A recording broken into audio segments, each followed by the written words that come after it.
So hey guys, and thanks for joining me for another video. Welcome to the Random Watch Dude channel. Today I'm wearing my Omega Seamaster 2254.50, otherwise known as the Peter Blake, and as you will see, I've gone a bit crazy guys. I've gone a little bit out there and I've put it on a white rubber strap. This is a white rubber Tropic strap that I got from Strapcode recently. You might think it's horrible, but I really like it. And that's all that matters at the end of the day, isn't it? It's what do you like? We're watch dudes. We wear what we like. And today, guys, I wanted to talk to you about the kind of a follow-on video from the one I made earlier in the week. Of course, we had the release of the new Omega Planet Ocean 600 meters. Crazy meltdown on the internet. Meltdown on the internet because, of course, you know, what did Omega do? They removed a helium escape valve. They actually gave Omega fans something they've been asking for years. They removed the Omega helium escape valve. That horrible wart on the side of the case, which is the blight of the Seamaster and the Planet Ocean, of course. That's gone. They've also reduced the size down to 42mm, and I'm going to talk about that in a minute.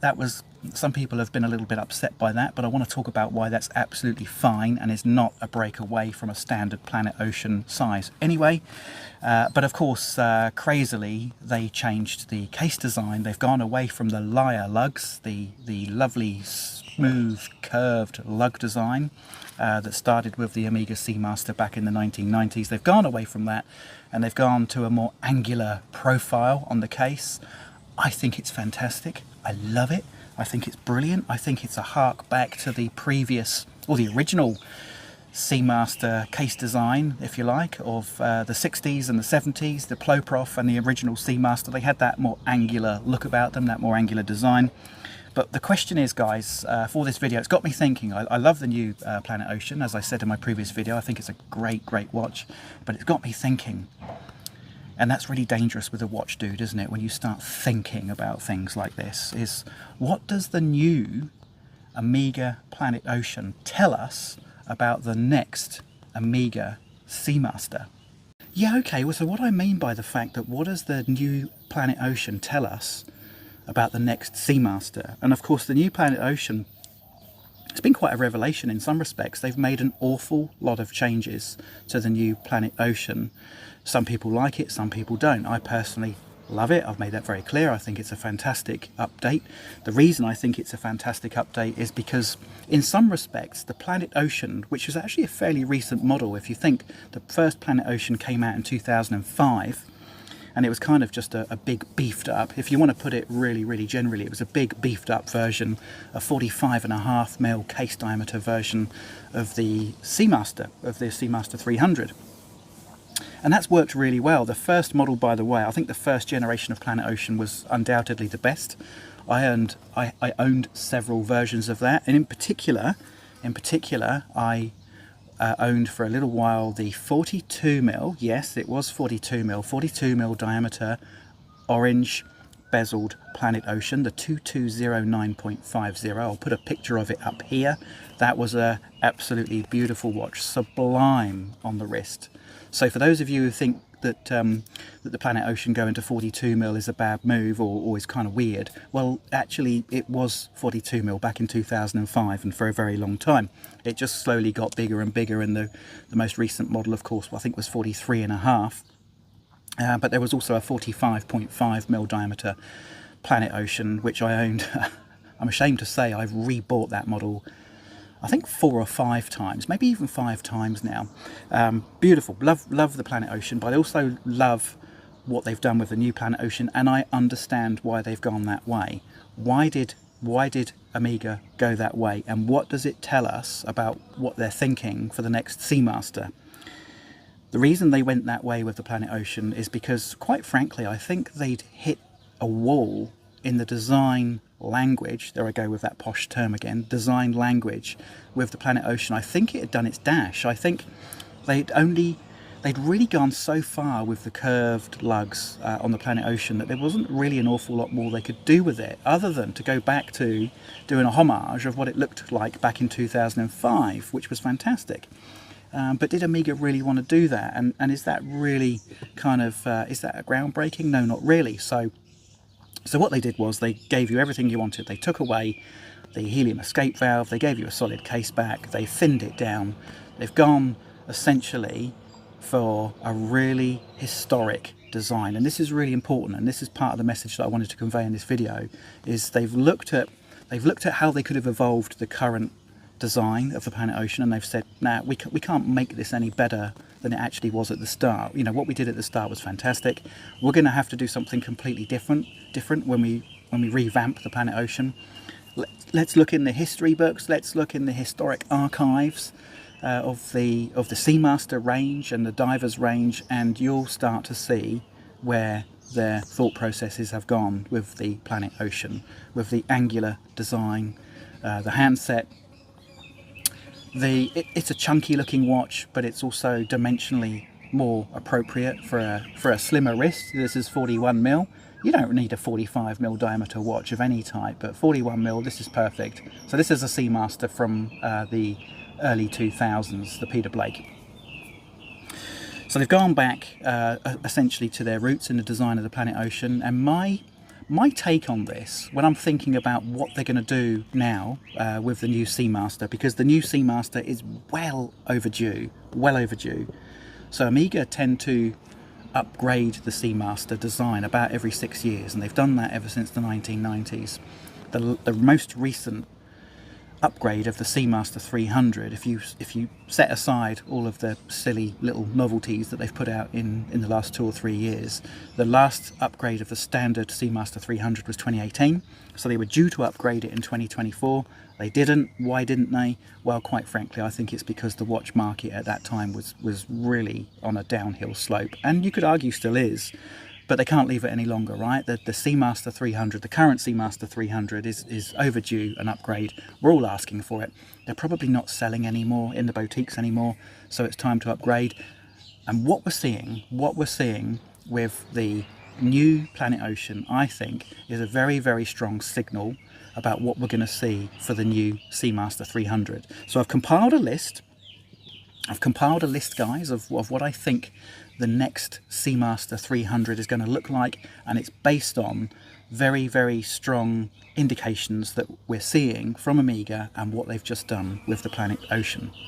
So I think it's almost a given, isn't it, that there's going to be no helium escape valve on the next Seamaster 300. It's a given. They've taken it away from the really big, bulky, ultra deep, which they released 3 or 4 years ago now. They got rid of the helium escape valve then, and keep in mind that watch is rated to far more than 600 meters.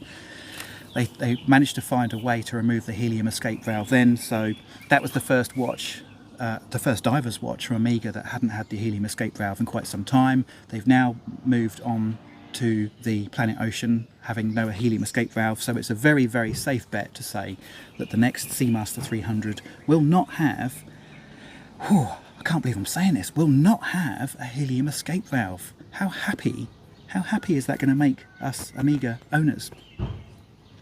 Number 2, guys, I think the next, and this is quite controversial, by the way, this is very controversial in fact, I believe that the next Omega Seamaster 300 will copy the same angular design of the new Planet Ocean.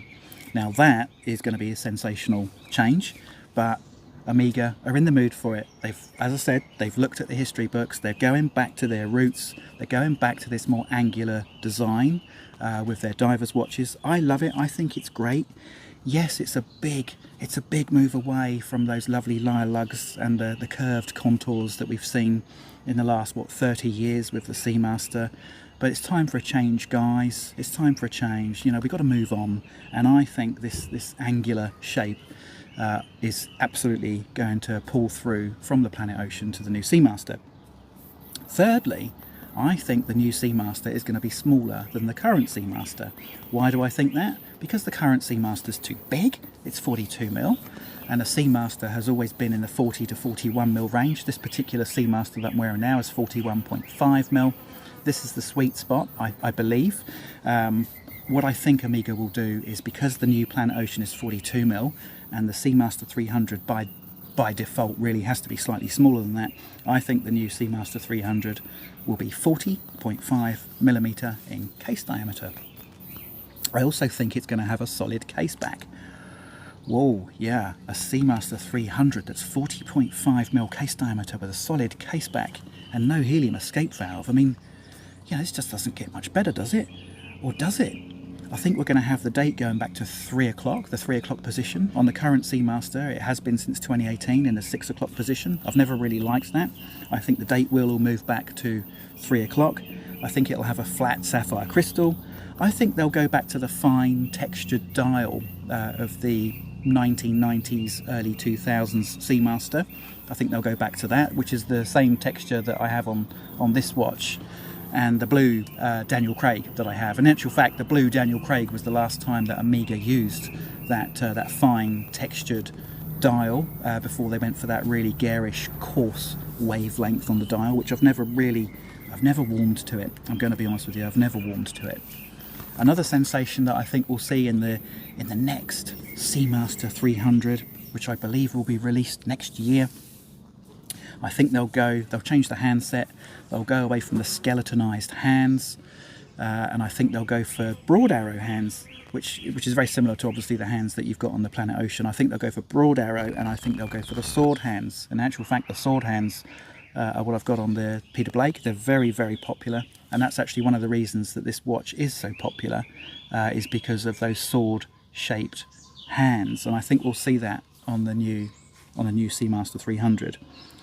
Now, the bracelet has always been a bone of contention with Omega fans on the Seamaster, because of course it's a non-tapering bracelet, a 9-link non-tapering bracelet. Personally, I think that Omega will move away from that, but I do think that they'll stay with a non-tapering bracelet. In other words, I think they'll go to maybe a 3-link or a 5-link bracelet, but I think that they'll keep it non-tapering, because actually that's what makes the Seamaster slightly unique in some respects. I'll just move my camera slightly because I think there's a little bit of sun glare there.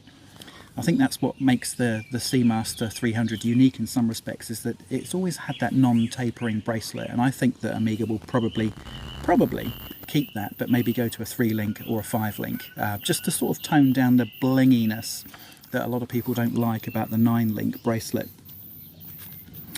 So that's it, guys. I've got a little list here of things that I am very strongly expecting to see in the next Seamaster 300. Angular case shape, no helium escape valve, 40.5mm case diameter, solid case back, date at 3 o'clock, flat sapphire crystal, fine textured wave dial, sword hands, and a slightly different bracelet. I mean, this is just starting to sound like bliss, isn't it? Absolute bliss. And if Omega do this, and I'm more confident than ever before that they will do this, based on what I've seen them just release with the Planet Ocean. And by the way, just on the Planet Ocean, a lot of people have been a little bit upset that the new Planet Ocean doesn't have a date. Don't forget, guys, this is just the first release. I mean, Omega are going to release 25-30 variations of this. Go on the Omega website and look at how many Planet Ocean varieties there are of the old design. What is the old design now? There's easily 25-30. There'll be white gold, there'll be Sedna gold, there'll be bronze, there'll be dates, there'll be chronographs. It's all to come. It's all to come. So just because the current released Planet Ocean is not quite to your taste, because it hasn't got a date or it's too small, yeah, I think there's a lot more to come, and I do think that they will release a 45mm variant of that new Planet Ocean. I'm absolutely certain they will, actually, for guys with bigger wrists, because that's one of the things that has appealed to a lot of people with bigger wrists about the Planet Ocean, is the size. I think they'll release a 45mm, but I think right now they've just decided to go with a 42mm, no date. Keep it simple and break this new kind of aesthetic in gently to people, and all the other little gizmos and complications will come later.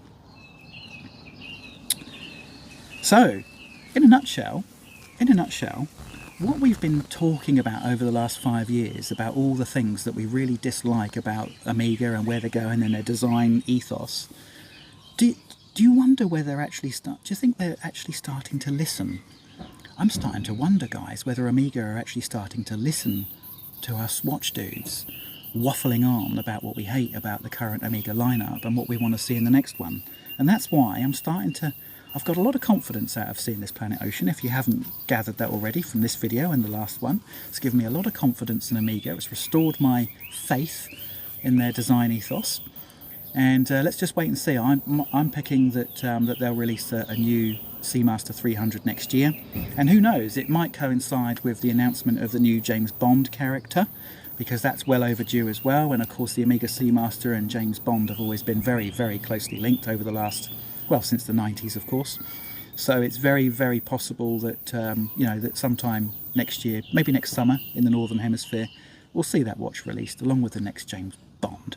That would be cool, wouldn't it? I mean, that would just be the icing on the cake. A new Seamaster 300 and a new James Bond at the same time. Life just doesn't get any better, does it? Great, well, thanks for watching the video, guys. That's the end of this little waffle about my little thoughts that I've been having about what Omega are doing and what they're thinking. If you like the video, please just give it a thumbs up. I'm happy to listen to your comments and let me know what you think, whether I'm on the right track or whether you think I'm just completely off the game and you think that the Planet Ocean looks like a Seiko Samurai, which is what a lot of you seem to think, which is interesting. And just, I guess the question I would ask is, where did the design for the Samurai come from? So let's wait and see, guys. Let's wait and see what Omega have got in store for us in the future. I'm really excited about it. And thanks for watching the video. If you haven't subscribed already, please do consider subscribing. You're missing out on all this waffle. It's just a complete and utter waste of 10 minutes of your time, I know, but a lot of people seem to enjoy it. I love it. I love making these videos. Thanks for watching, guys, and I look forward to seeing you on the next one. Cheers.